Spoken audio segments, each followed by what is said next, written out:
Andrew stared at the child with a haggard frown. Now he saw the child and he was very much worried. Haggard means worried and tired. The whiteness meant only one thing, aspexia pallida. Aspexia pallida is a disease which happens because of the suffocation. When we have lack of oxygen in our lungs and carbon dioxide, it is in excess in the blood, so the people have this disease. So he understood the same disease the child also had, and his mind, unnaturally tense, raced back to a case he once had seen in the Samaritan.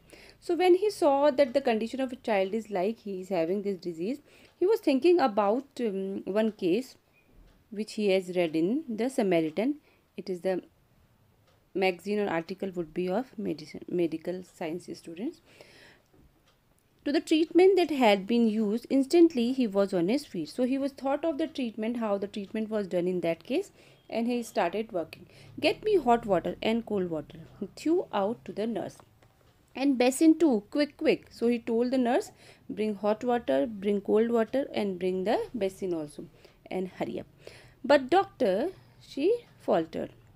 She stammered, her eyes on the pallid body of the child. She was looking at the pale body of the child and she wanted to say something. But doctor said, quick, he shouted. He did not want to listen anything. He just shouted, bring it fast. Snatching a blanket, he laid the child upon it and began the special method of respiration. And he started treating the child.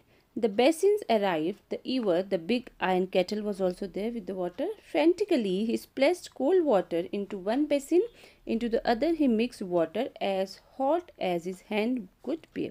So he made two basins. In one it was cold water, and in another he mixed the hot water with cold water, how much he could bear. Then, like some crazy juggler, like a magician, he hurried the child between the two, now plunging it into the ice, now into the steaming bath. So in both the basin, in one it was hot water and in one it was cold water. He was putting the child once in a cold water and then in hot water. So he was doing these things again and again. 15 minutes passed. Sweat was now running into the Andrew's eyes, blinding him. Now for 15 minutes continuously he was doing the same thing. He was sweating also and his eyes was being closed by the sweating.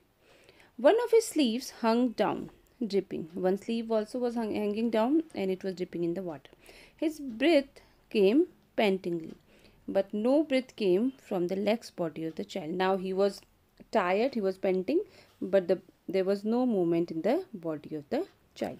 A desperate sense of defeat pressed him, a raging hopelessness. Now he could understand that he was trying from last 15 minutes so hard and he could not get success. He felt the midwife watching him in stark consternation, and the midwife nurse was watching him in stark mean in very fierce look she was giving him, and she was also feeling very anxious and she was looking at the doctor what he was doing, and she was looking at him continuously while they pressed back against the wall where she had all the time remained, her hand pressed to her throat, uttering no sound. She was not speaking anything. Her eyes were burning upon him, and she was very angry on the doctor. Was the old woman. He remembered her longing for a grandchild. Now he was thinking about the old woman who was longing for the grandchild. As great as had been her daughter's longing for this child, all dashed away now, futile beyond remedy. He was trying to save the child. He was thinking about the mother also, how much she was longing for the child. He was thinking about the grandmother also, how much she loved this child. But he thought that everything has been futile, means waste. He has done all the things, but everything was going waste. The floor was now draggled mess.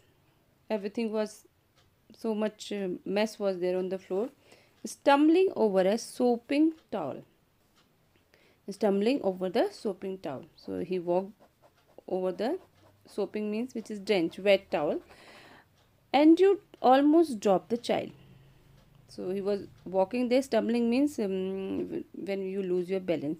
And the child was in his hand, and almost the child dropped down, which was now wet and slippery in his hand, like a strange white fish. and child was like a fish now, because fish is very slippery. He was holding the child, and child was also very slippery. For mercy's sake, doctor whimpered the midwife. It's stillborn. And the nurse said, for mercy's sake, now leave it, because the child is born dead. Andrew did not heed her. Beaten, despairing, having labored in vain for half an hour, he still persisted in one last effort. He was continuously trying to do. He was trying to save the child, and he said that one last effort I will do. Rubbing the child with a rough towel, crushing and releasing the little chest with both his hands. Now he started rubbing the child, and he was pressing the chest of the child so that he can breathe, trying to get breathe into that limp body. And he was thinking that at least once more I will try to save the child. Let's see what happened. He was pressing his chest. And then, as by miracle, the pygmy chest, which his hands enclosed, gave a short, convulsive heave. So he was pressing the child chest, and suddenly, pygmy means very small chest. He saw some sudden movements were there. Convulsive heave means sudden movements were there. Another and another, and slowly, slowly, one more movement was there. Andrew turned giddy, the sense of life springing beneath his finger after all that unavailing striving. And he felt happy, because from last half an hour he was struggling for that, and suddenly the child came alive. Was so exquisite, it almost made him faint. He was so excited. He was so much enjoying that almost he was going to faint. He redoubled his efforts feverishly, and with great excitement he started doing it again and again. The child was gasping now, deeper and deeper. A bubble of mucus came from one tiny nostril. So mucus came out from his nostril. A joyful, iridescent bubble.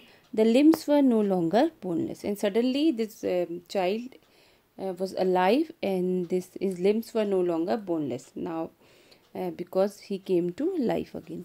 The head no longer lay back spinelessly.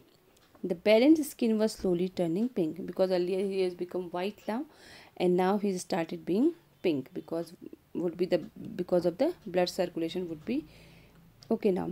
The excitedly came the child's cry, and suddenly excitement was there, and the child started crying. Dear Father in heaven, the nurse sobbed hysterically.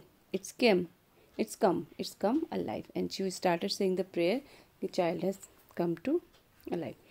Andrew handed her the child. He felt weak and dazed. About him, the room lay shuddering litter. Now, Andrew gave the child to the nurse, and he was very much tired and weak. And there was shuddering litter, means everywhere it was total mess. Blankets were there, towels, basins, solid instrument, the hypodermic syringe impaled by its point in the linoleum, the ewer knocked over, the kettle on its side in the puddle water. Everything was there on the floor. Upon the huddled bed, the mother still dreamed her way quietly through the anesthetic. And mother was also there. And because anesthesia was given to her, she was there in the corner sleeping. The old woman still stood against the wall, but her hands were together. Her lips moved without sound. She was praying, and grandmother was also praying.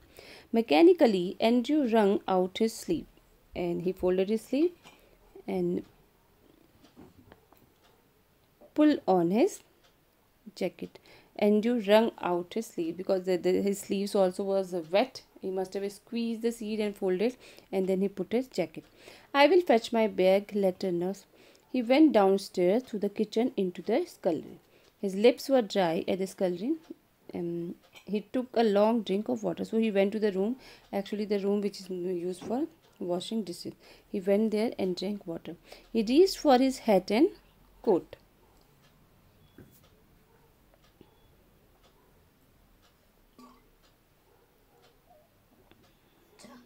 Outside, he found Joe standing on the pavement with a tense, expectant face.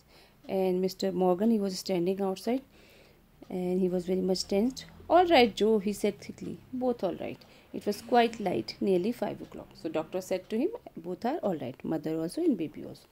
A few miners were already in the street, the first of the night shift moving out. So it was morning time, so few children were there. As Andrew walked with them, spent and slow, his footfalls echoing with the others under the morning sky. So he was walking, and his footstep could be heard, They were echoing. He kept thinking blindly, oblivious to all other work he had done in Bellingly. So he was unaware of all the work he has done in that place.